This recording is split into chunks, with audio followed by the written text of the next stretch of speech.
한 주간 건강히 잘 보내셨는지요? 가정 예배 어떻게 드려보셨나요? 쉽지 않더라고요, 저희 집에서. 그래서 애들 찬양을 틀어놓고 했는데 한 번 더 하자고 그래서 한 번 더 했다가 또 주기도문은 도저히 안 될 것 같아요. 주기도문 또 송이 있어요, 애들 거. 그래서 그걸 틀어놓고 주기도문도 한 번을 안 하려고 해서 네. 아니야. 대신 말씀은 1분밖에 안 전했어요. 네, 도저히 집중이 쉽지 않아. 그래도 어쨌든 간에 한 주 드렸으니까 다음 주는 좀 더 낫겠지라는 기대를 가지고 또 각자 또 자리에서 예배를 꼭 드릴 수 있는 저와 여러분 되었으면 좋겠습니다. 우리 오늘 함께 말씀을 나눌 텐데 어떤 일이 있었나요? 바울이 예루살렘에 도착해서 아시아에서 온 유대인들이 선동을 합니다. 이 사람은 뭐 율법도 지키지 않고 이 사람 정말 문제가 심각한 사람이다. 성전을 우리 한번 3절 말씀 볼까요? 3절이 아니네요. 우리 21장인데 21장 28절이에요. 제가 읽어드릴게요. 오늘 띄우진 않았으니까 제가 읽어드리겠습니다. 외치되 이스라엘 사람들아 도라. 이 사람은 각처에서 우리 백성과 율법과 이곳을 비방하여 모든 사람을 가르치는 그자인데 또 헬라인을 데리고 성전에 들어가서 이 거룩한 곳을 더럽혔다 하니. 아멘. 그러니까 율법과 성전을 비방하는 사람이라는 거예요. 누가? 바울이. 그래서 이 유대인들, 아시아에서 온 유대인들이 사람들을 선동해서 바울은 문제 있는 사람이다. 우리의 유대교를 정말 핍박하는 사람이고 유대교 문제를 일으키는 그런 사람이다 라고 이렇게 사람들을 선동합니다. 그래서 성 밖으로 끌고 가려고 해요. 이유는 뭘까요? 성 밖으로 끌고 가는 이유. 죽이려는 거예요. 사람을 죽일 때 성 안에서 죽일 수 없게 되어 있습니다.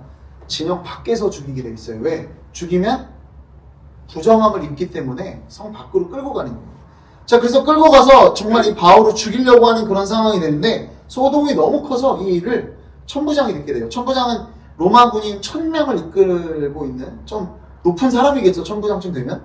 그 사람이 이 상황을 듣고 이 소동을 멈추려고 합니다. 그리고 천부장이 바울에게 어쨌든 간에 로마는 로마 법에 따라서 이렇게 다스려지는 그런 나라였기 때문에 그래도 이 바울에게 진술을 들으려고 해요.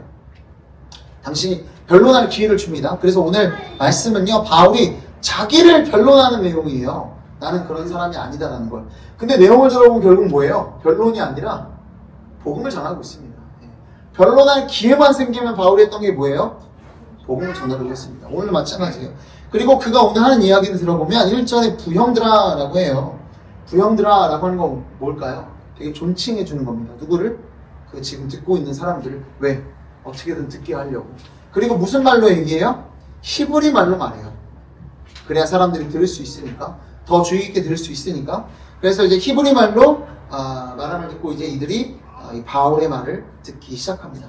결국 어떤 내용이에요? 말씀을 보면 3절 말씀을 보면 이렇게 돼 있죠. 나도 너희처럼 하나님에 대한 열심이 있는 사람이었다.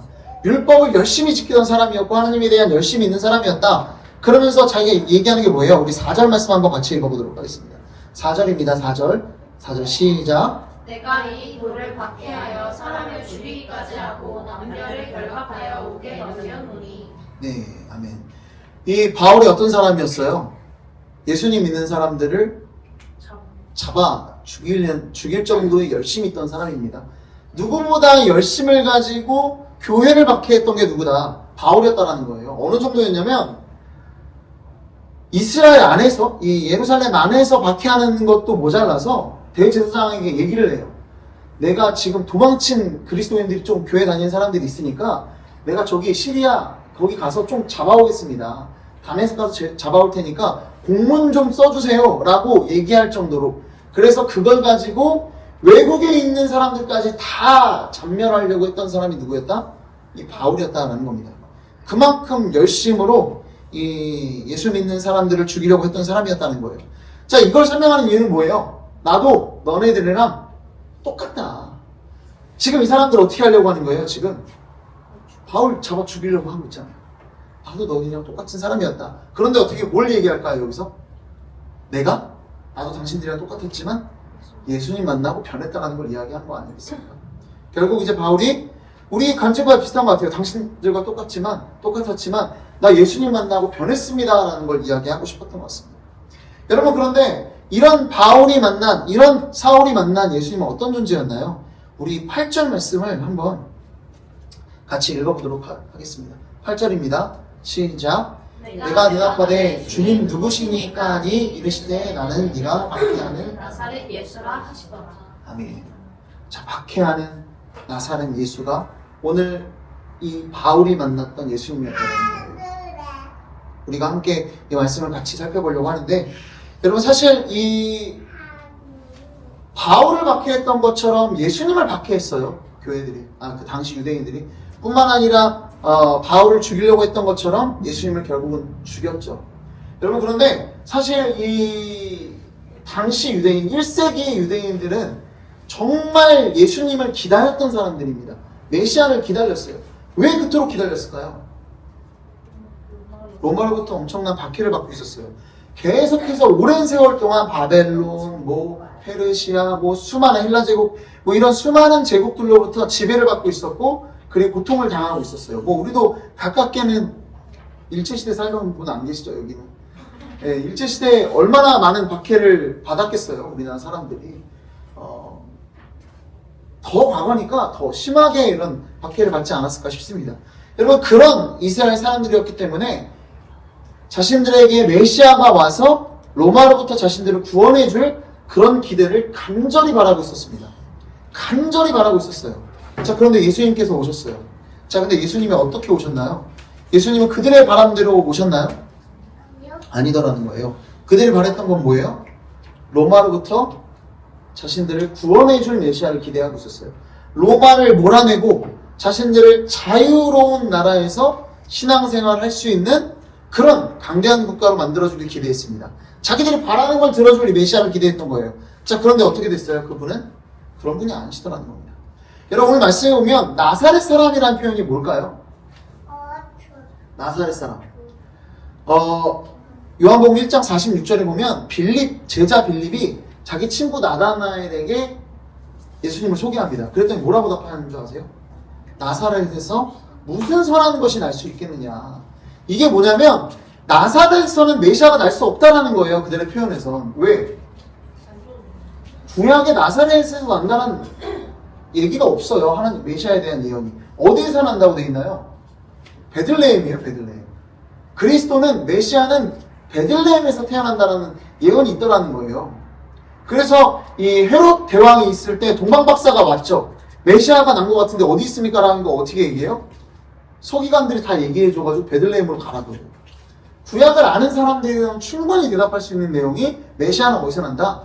베들레헴에서 난다. 근데 나사렛 예수라는 표현은 뭐라는 거예요? 이 사람은 가짜다. 이게 짝퉁이다. 나사렛에서 무슨 선한 것이 나요. 예수님 근데 어디서 태어났어요, 실제로? 베들레헴에서 나셨죠. 하지만 자란 곳이 나사렛이라는 거예요. 자, 그런데 나사렛 사람이라는 표현은 뭐예요? 일종의 조롱입니다. 조롱이에요. 여러분, 예수님께서는요, 나사렛 사람이라는 조롱을 받는 그런 분이다라는 거예요. 지금 이거 나사렛 사람이라는 표현이 누가 한 거예요, 지금? 예수님 자신이 얘기하시는 거예요. 다른 사람이 예수님을 조롱하기 위해 얘기할 수 있죠. 나사렛 사람이다, 나사렛 사람이다. 이거 조롱이라는 거예요. 그런데 예수님 당신이 얘기하세요. 이거 무슨 의미일까요? 나는 박해받고 조롱받기 위해 이 땅에 온 메시아다라는 것을 표현하고 계신 거예요. 여러분, 이해되시나요? 여러분, 이사야서 53장에 이런 말씀이 있습니다. 2절, 3절 제가 읽어드릴게요. 그는 주 앞에서 자라나기를 연한 순 같고 마른 땅에서 나온 뿌리 같아서 고운 모양도 없고 풍채도 없은즉 우리가 보기에 흠모할 만한 아름다운 것이 없도다. 그는 멸시를 받아 사람들에게 버림받았으며 간고를 많이 겪었으며 질고를 아는 자라. 마치 사람들이 그에게서 얼굴을 가리는 것 같이 멸시를 당하였고 우리도 그를 귀히 여기지 아니하였도다. 아멘. 이 내용이 뭐냐면 예수님은 고운 모양도 없대요. 이쁜 모양도 없고 풍채도 없고 흠모할 만한 아름다운 것이 있다 없다? 아예 없다라는 거예요. 우리는 그를 기히 여기지도 않았다라고 합니다. 그것이 누구라는 거예요? 나사렛 사람 예수라는 거예요. 여러분, 예수님을 그토록 이 유대인들이 또 바울을 핍박한 이유가 뭐예요? 누구 때문에 핍박하는 거예요? 예수님 때문에 핍박하는 거 아니겠습니까? 이렇게 죽이려고 하는 거 아니겠습니까? 여러분 그토록 죽이려고 했던 이유가 뭐예요? 유대인들이 바랬던 예수님의 모습이 있습니다. 어떤 모습이에요? 정말 풍채되어 있고 흠모할 만한 모습으로 와서 자기들의 어떤 바라는 것들을 다 들어주는 예수님을 기대했습니다. 여러분 그런데 실제로 예수님은 어떤 모습으로 왔다는 거예요? 초라하기 그지없는 모습으로 이 땅에 오셨다는 거예요. 그리고 자기들의 원하는 걸 들어줬다는 거예요? 안 들어줬다는 거예요? 안 들어줬어요. 로마로부터 벗어나기를 원했는데 예수님은 그 목적으로 이 땅에 오시지 않으셨다는 겁니다. 여러분 그들이 예수님을 죽이려고 했던 이유가 뭐예요? 자기들의 바랬던 예수님과 너무나 달랐기 때문에. 여러분 저는 이 말씀을 보면서 그런 생각이 들었습니다. 우리가 바라는 예수님의 모습이 있잖아요. 지금 이 순간 예수님이 오신다면, 물론 이제 예수님 오시면 다른 모습으로 오시겠지만 우리가 이때 살았다면 어땠을까? 아, 나도 예수님 못 받았구나 이 생각이 들더라고요. 우리가 바라는 모습도 있잖아요. 내가 이런 기도하면 들어주실 예수님, 내 마음을 평안하게 해주실 예수님, 내 사업이든 내가 바라는 어떤 직장 생활이든 내가 원하는 대로 다 일사천리 해결해 주실 예수님을 우리는 기대하더라는 거예요. 자, 그런데 실제로 예수님은 어떤 모습으로 오셨다는 거예요? 박해받는 예수님으로 오셨다는 겁니다. 전혀 다른 기대로 오셨다는 겁니다.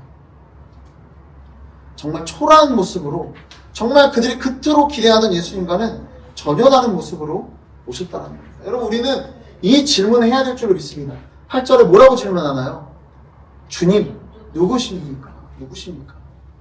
우리가 믿는 주님이 누구신지 우리가 믿을 필요가 있어요. 물어볼 필요가 있어요. 그런데 우리 대부분은 예수님을 믿을 때 어떤 생각을 하냐면 내가 바라는 예수님만 그려놓고 그 예수님이 내가 바라는 대로 답해주고 응답해주기만 항상 기대하고 있다는 거예요. 그럼 우리가 오늘 이 질문을 할 때인 것 같습니다. 주님 누구십니까? 그런데 그 대답은 뭐예요? 나는 네가 박해하는 나사렛 예수님. 우리가 정말 원하지 않는 그 모습으로 이 땅에 오신 예수님이 바로 그 예수님이시라고요. 내가 박해하는 나사렛 예수님. 여러분 우리도 역시 오늘 그런 예수님을 박해하고 있는 것 아닐지 생각해 볼 필요가 있을 것 같습니다. 여러분 어떤 모습이 정상적인 그리스도인의 모습일까요? 예수 믿으면 뭔가 다 일사천리로 풀어지는 그런 모습? 여러분 그것은 아니더라는 거예요. 여러분 우리가 믿는 예수님은요 물론 우리의 소원도 소망도 들어주시는 분이시지만 또한 뭡니까? 박해하는, 박해받는 그런 나사렛 예수라는 것을 우리가 잊지 않으셨으면 좋겠습니다. 여러분 우리가 그렇잖아요. 우리가 한 사람을 만나는 데 있어서도 그 사람 좋은 모습만 보면 어때요? 나중에 큰 오해가 벌어져요. 저는 그 형제자매들 청년들한테 얘기할 때 그런 얘기해요. 아 나는 소개팅 좀 위험하다고 생각을 한다. 이유가 뭐냐면 소개팅으로 만나면 어때요? 단둘이 만나면 처음에 내가 원하는 모습의 여성상으로 나를 꾸미고 남자도 마찬가지로 내가 보여주고자 하는 그런 남자의 모습으로 보여주잖아요 처음에. 근데 나중에 어떻게 돼요? 결국엔 실체가 드러나요. 결혼하면 문제가 크게 발생합니다. 그래서 아예 그냥 교회 안에서 만나라 그런 얘기를 가끔 해요. 왜? 이미 실체를 어느 정도는 아니까 리스크가 적다. 여러분 그런데 저는 그렇게 생각을 합니다. 우리가 결혼을 하면 뭐 결혼하신 분들도 있지만 어때요? 실체를 만나게 되잖아요. 그러면 덜 사랑하게 되는 걸까요? 고개를 그렇게 끄덕이시면 안 돼요. 여러분 덜 사랑하게 되는지 저는 아니라고 생각을 해요. 그 사람의 모든 것들을 마주할 때가 비로소 뭐예요? 진짜 사랑하고 이해하게 되는 순간이라고 생각을 합니다. 여러분 우리가 예수 그리스도를 만날 때도요 똑같아요. 처음에 좋은 모습만으로 만날 수 있어요. 처음에 예수 믿었더니 내 마음이 평안해질 수 있고 내 마음이 뜨거워질 수 있고 내 문제들이 해결되는 주님을 만날 수 있어요. 하지만 진짜 예수님과의 깊은 관계로 들어가면 어떻게 될까요? 박해받는 예수님을 만나기 시작합니다. 그분의 진짜 모습을 마주하게 되는 거예요. 내가 박해하는 나사렛 예수를 진짜 만날 때 비로소 뭐예요? 그분과 결혼하는 겁니다. 여러분 하나님과 우리의 관계를 보통 뭐로 묘사해요? 여러분 신랑 신부예요. 여러분 결국 이 언약관계라는 것도 결국 우리가 결혼으로 설명할 수 있거든요. 여러분 그런데 결국 그거는 뭐냐면 저는 그렇게 생각해요. 그분의 내가 싫어하는 내가 박해하는 나사렛 예수씨라는 그 모습을 마주할 때 우리는 비로소 주님과의 더 진짜 깊은 관계로 들어가는 겁니다. 여러분, 그런 예수님을 만나는 저와 여러분 되기를 소망합니다. 여러분, 그냥 표면적으로만 주님을 만나면 진짜 주님이 주시는 놀라운 그 사랑을 경험하지 못해요. 저는 그렇게 생각해요. 연애할 때 사랑, 뭐 겉보기에는 뭐 중내산에 막 뜨거운 것처럼 보이지만 저는 진짜 이게 날카로운 눈으로 쳐다보지 마세요. 결혼을 하고 진짜 서로의 모습을 마주할 때가 저는 진짜 사랑의 때라고 생각을 합니다. 여러분, 주님과 그런 사랑을 하기를 소망합니다. 그러면 어떤 일이 벌어질까요? 그런 진짜를 만나면 어떤 일이 벌어져요? 싸워요. 갈등하기 마련이에요. 여러분, 미안해요. 여러분, 싸울 수밖에 없어요. 근데 그때 비로소 뭔 일이 벌어지는 줄 아세요? 자기 부인이 그때 생기는 거예요. 왜? 내 주님과 나의 갈등 상황이 생겨야 그제서야 자기 부인을 하게 되는 거예요. 왜? 나를 부인하고 그때 비로소 주님을, 여러분, 그 전에 룰루랄라 나에게 좋은 것만 해주시던 주님을 만날 때는 어때요? 자기 부인할 일이 있나요? 없나요? 없어요. 그런데 비로소 나와는 완전히 다른, 정말 어떻게 보면 내가 받아들이기 너무나 힘든 주님을 만났을 때 여러분, 그때 무슨 일이 벌어지는 거예요? 나를 부인하고 십자가를 따르는 그런 일들이 생기더라는 겁니다. 여러분, 그런 주님과의 깊은 관계 속에서 하나님을 진짜로 사랑하게 되는 그런 복된 저 여러분 되기를 소망합니다. 기도하겠습니다. 사랑과 내가 풍성하신 아버지 하나님, 우리가 주님을 더욱 알아가기를 소망합니다. 1세기 이 유대인들이 자기가 그토록 바랬던 이 로마를 몰아내고 자유로운 나라를 세워주기 바랬던 그 메시아가 아니라 전혀 다른, 고난받고 고통받는, 흠모할 만한 것이 하나도 없는 그런 종의 모습으로 이 땅에 오신 예수님을 보고 예수님을 십자가에 못 박았던 것처럼 우리도 그렇게 주님을 못 박는 자들이 아니라 오늘 이 시간 나와는 너무나 다르고 내가 바라는 것들과는 너무나 다른 주님이지만 그 주님을 마주하면서 오히려 나를 부인하고 주님을 따르는 진짜 결혼 관계로, 진짜 깊은 사랑의 관계로 주님 앞에 나아가는 그런 우리 모두가 될 수 있도록 주께서 우리 마음을 주장하여 주시옵소서. 주님께서 우리의 마음을 주장하시고 또 주님과 진짜 깊은 사랑의 관계로 나아가게 하실 줄 믿습니다. 이 모든 말씀 사랑이 많으신 예수 그리스도의 이름으로 기도드립니다. 아멘.